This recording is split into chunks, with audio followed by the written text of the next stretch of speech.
우리를 진정으로 사랑하시는 주님을 저희도 진심으로 사랑하며 살아가기 원합니다. 사사기 16장 18절입니다. 사사기 16장 18절입니다. 봉독해 올립니다. 들릴라가 삼손의 진정을 다 토함을 보고 보내어 블레셋 사람의 방백들을 불러 가로되 삼손이 내게 진정을 토하였으니 이제 한 번만 올라오라. 블레셋 방백들이 손에 은을 가지고 여인에게로 올라오니라. 아멘. 개역 개정은 들릴라가 삼손이 진심을 다 알려주므로 사람을 보내어 블레셋 사람들의 방백들을 불러 모으고 삼손이 내게 진심을 알려주었으므로 이제 한 번만 올라오라 하니 블레셋 방백들이 손에 은을 가지고 그 여인에게로 올라오니라 라고 약간 번역을 조금 다르게 했습니다. 삼손의 이야기는 사실 교회를 다니지 않는 사람들에게도 제법 잘 알려져 있는 이야기입니다. 영화로도 만들어질 정도로 사람들에게 관심이 있을 정도입니다. 삼손의 이야기는 마치 그 이솝 우화에 나오는 양치기 소년과 비슷하죠.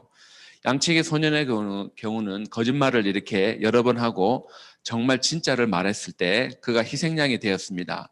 삼손은 3번밖에 거짓을 말하지 않았는데 네 번째에는 그가 진실을 밝혔는데도 불구하고 결국은 그도 희생양이 되어서 역사 속으로 사라지게 됐습니다. 삼손은 들릴라라는 여자를 사랑하게 되는데 그 여자가 소렉 골짜기에 사는 그런 사람이었습니다. 이 소렉 골짜기는 삼손의 첫 번째 아내였던 딥나가 근처에 살기도 했던 그런 곳입니다. 삼손이 그 지역에 있는 여자들을 사랑한 거 보면 그 지역 여자들이 나름 다른 데보다 매력적인 여자가 좀 더 많았으리라 봅니다. 블레셋 사람들이 주위에 있었던 곳으로 삼손에게는 적진이나 다름없는 그런 곳입니다. 블레셋이 삼손을 어떻게 하든지 잡아보려고 했지만 그가 가진 힘이 너무 강하여서 번번이 실패를 했습니다. 그래서 이제 그 삼손이 좋아하는 여인을 이용해서 미인계를 이용해서 삼손을 잡아보려고 했습니다. 그래서 이 들릴라를 통해서 너의 그 능력의 비밀이 뭐냐 그것을 알려달라고 조릅니다. 사실 삼손도 바보가 아니죠. 자기 비밀을 진짜로 알려주면 그는 그게 자기의 능력이 없어질 수도 있는 것을 위험성을 압니다. 그래서 3번이나 들릴라를 속이죠. 사랑하는 여자이기는 하나 그래도 말할 게 있고 말하지 못할 것이 있는 법입니다. 그 비밀을 잘 지켰는데 이 여자가 너무나 닥달거리고 날마다 밤마다 바가지를 긁어서 삼손이 미쳐 죽을 지경이라고 했습니다. 어떻게 바가지를 긁었느냐 하면 15절에 나옵니다. 당신의 마음이 내게 있지 아니하면서 당신이 어찌 나를 사랑한다 하느냐. 들릴라의 바가지 핵심은 뭐였습니까? 너는 사랑 따로 진심 따로라는 거죠. 결국은 자신의 능력의 비밀이 이 여자가 밤마다 그렇게 바가지를 긁으니 내 능력의 비밀은 내 머리카락이다. 머리카락을 다 자르면 없어진다는 것을 알려주고 말았습니다. 삼손의 능력이 없어진 것은 물론 기본적으로는 자기의 머리카락을 다 잘렸기 때문입니다. 그런데 이 자세히 한번 살펴보면 그 삶의 작은 원인들이 쌓여 있기 시작했습니다. 제일 먼저 삼손이 이제 첫 번째 비밀을 알려줄 때 그가 했던 것은 새로운 활줄, 화살에 쓰는 그 줄을 가지고 나를 묶으면 된다라고 했습니다. 당시에 활줄은 그 죽은 짐승에서 나오는 재료를 가지고 만들었다고 합니다. 죽은 짐승, 삼손은 나시릴입니다. 자기가 그 활에 들어간 활의 그 줄을 죽은 짐승으로 만든다는 것을 모를 리가 없습니다. 그러면 그 활을 그는 사용하면 안 됩니다. 삼손이 주로 사용했던 그런 것을 보면 그것이 죽은 재료를 가지고 만들지 않았습니다. 그런데 이것을 접촉을 하면 안 되는데 그가 그것을 가지고 자기를 묶으라고 합니다. 그런데 어찌 보면 그때 힘이 이렇게 사라져야 되는데 사라지지 않습니다. 두 번째는 새로운 밧줄을 가지고 사용하라고 합니다. 여기서 말하는 밧줄이나 우리가 생각하는 밧줄이 아닙니다. 그때 당시에는 그 살아있는 가지들을 가지고 엮어서 만든 밧줄입니다. 일반적으로 그 지역에 많이 나는 포도나무를 가지고 만들었다고 전해집니다. 하지만 민수기 6장에 보면 나시린이 멀리 해야 될 그런 나무 중에 포도나무가 있습니다. 민수기 6장에 보면 포도나무 소사는 씨나 껍질이라도 먹지 말라고 했습니다.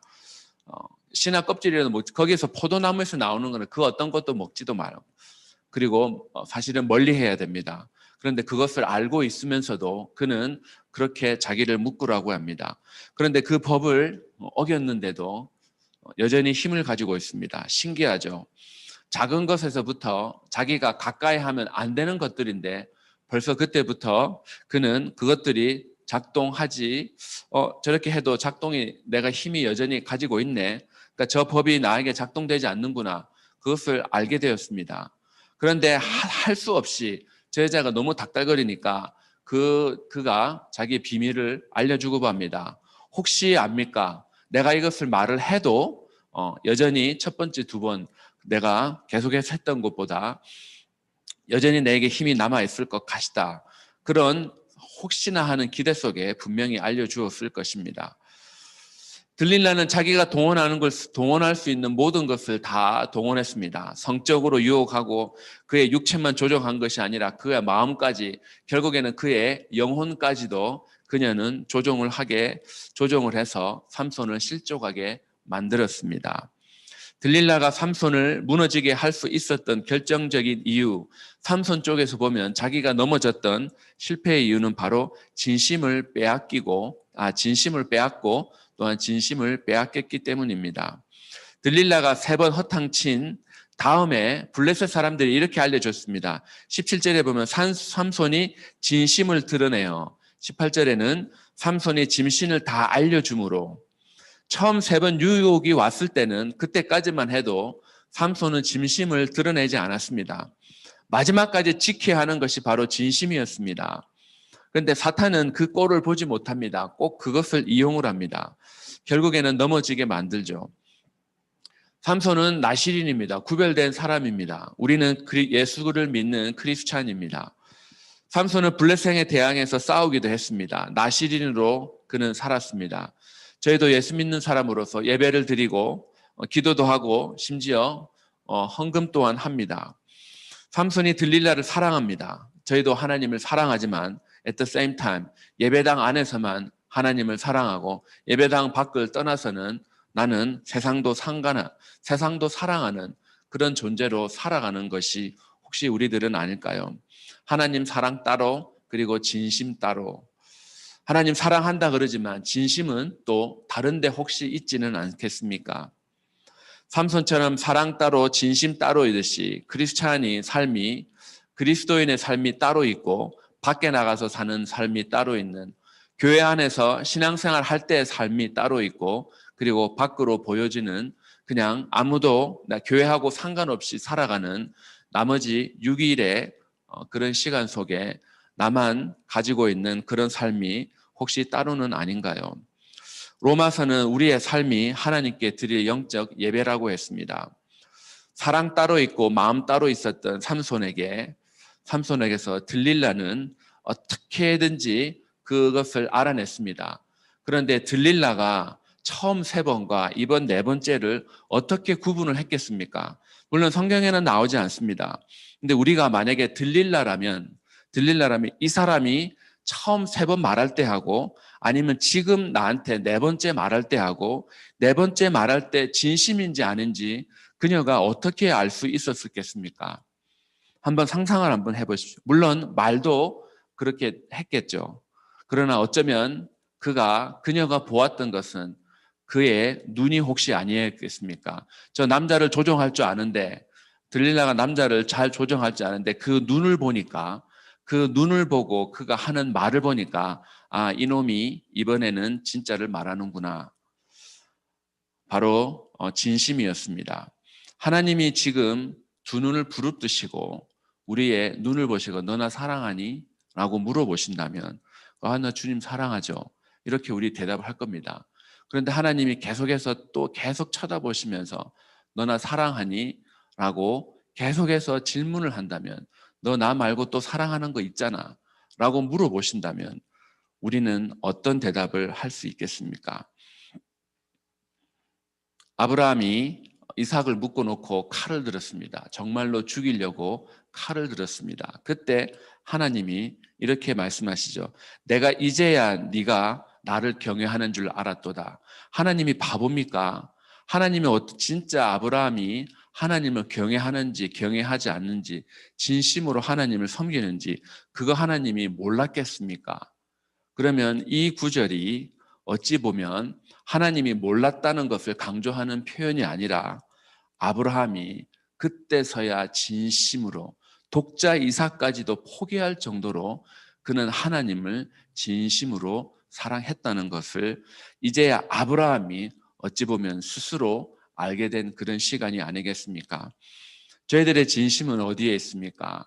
우리가 하나님을 섬기고, 저 같은 경우는 목사라고 하지만 과연 저의 진심은 어디에 있는지, 우리 예수 믿는 사람들의 과연 진심은 어디에 있는지, 정말로 우리가 하나님을 진심과 사랑이 같이 가는지, 아니면 그냥 하나님 사랑하는 거는 사랑하는, 신앙생활은 신앙생활이고 그냥 나머지 생활은 내 생활은 내가 하는 거고, 그렇게 우리가 살아가는 것입니까? 하나님이 저희들에게 원하시는 것은 진심이 당신에게로 향하는 것입니다. 네가 이제야 나를 경외하는 줄 내가 알았도다. 하나님이 우리의 삶을 통하여 듣기를 원하시는 말입니다. 네가 이제야 진심으로 나를 사랑하는구나, 나를 섬기는구나. 이 하나님의 칭찬을 사모하며 살아가는 저와 여러분 되기를 주의 이름으로 축원합니다. 같이 한번 기도하겠습니다. 좋으신 하나님, 우리는 예수 믿는 사람입니다. 나는 하나님을 사랑합니다. 교회 다닙니다. 라고 말을 하지만 정말로 저희들이 세상보다 주님을 진짜로 사랑하는 것인지, 진짜로 사랑한다면 그 증거는 또한 어디에 있는지 주님이 우리에게 물어보실 때에 우리는 우리의 생각 깊은 곳까지 숨어 있는 우리의 동기까지도 다 아시는 그런 주님께 어떤 말을 하고 할 수 있는지, 또한 주님이 과연 나의 대답을 들었을 때, 그리고 나의 어떤 행동을 봤을 때, 나의 어떤 헌신을 봤을 때 내가 이제야 네가 나를 사랑하는 줄 알았도다. 하나님이 그런 칭찬으로 우리에게 다가오시는 그 순간들을 사모합니다. 하나님, 한 번도 그 칭찬을 저희들 주의 음성으로, 아브라함처럼 음성으로, 귀에 들리는 음성으로 들어본 적이 없습니다. 주님, 그 음성 실제 우리의 귀에 들리는 음성으로 들려 주시옵소서. 우리의 삶이 진심으로 하나님을 사랑하는 그런 삶이 될 수 있도록 주께서 크신 은혜 부어 주시옵소서. 내일 주의 날입니다. 주님, Sunday 11 o'clock만 저희들이 주님께 예의를 다하여 갖추는 것이 아니라 아버지 하나님 24/7이 우리의 삶 전부가 하나님께 드리는 영적 예배로서 주님께서 너는 하루 종일 나를 사랑하는구나, 너는 하루 종일 일주일 내내 너는 평생 나를 사랑하는구나, 내가 이제야 알았다 라는 그런 칭찬을 들으며 살아가는 저희 거룩한 존재로 하루하루 살아갈 수 있도록 주님 크신 은혜 부어 주시옵소서. 예수님의 이름으로 기도합니다. 아멘.